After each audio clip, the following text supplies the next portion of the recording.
beberapa fitur utama, yaitu menampilkan deskripsi program, menginput data fenomena, menyimpan data ke dalam file, membaca data dari file, dan menampilkan output data. Program ini dibuat menggunakan konsep fungsi, perulangan, percabangan, serta operasi file.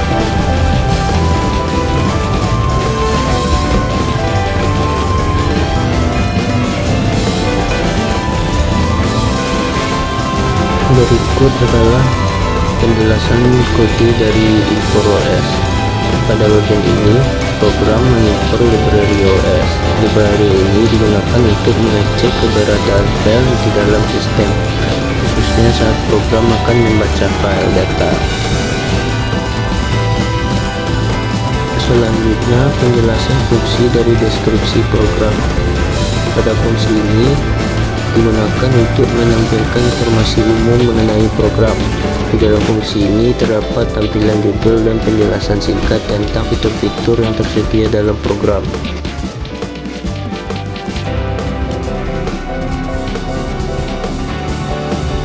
Pada bagian fungsi input data ini berfungsi untuk menerima input data dari pengguna.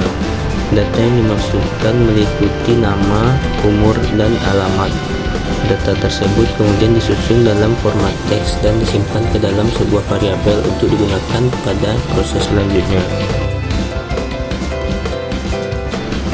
Selanjutnya, pada bagian fungsi simpan data digunakan untuk menyimpan data ke dalam sebuah file teks.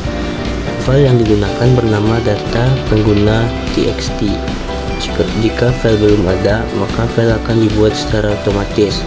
Data yang disimpan berasal dari input pengguna.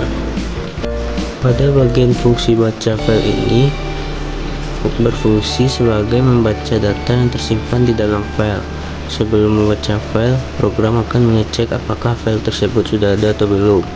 Jika file ada, maka isi file akan dibaca dan ditampilkan. Jika belum ada, program akan menampilkan pesan peringatan. Baiklah, selanjutnya pada bagian fungsi output data yang digunakan untuk menampilkan data ke layar. Data yang ditampilkan berasal dari hasil input pengguna atau hasil pembacaan file. Fungsi ini hanya berfokus pada proses output data.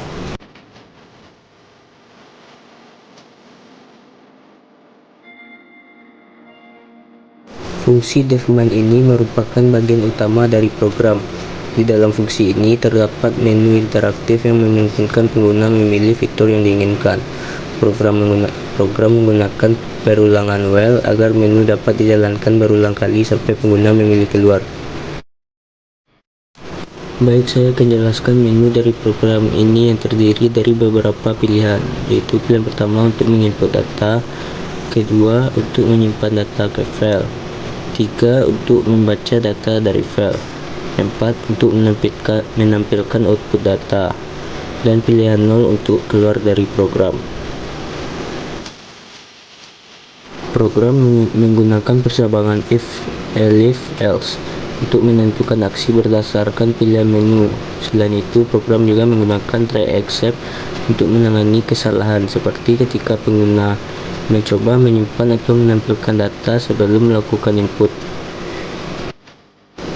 Dan yang terakhir, fungsi main yang dipanggil agar seluruh program dapat dijalankan. Dengan demikian, program pengelolaan data sederhana ini dapat berjalan sesuai dengan fungsi yang telah dirancang.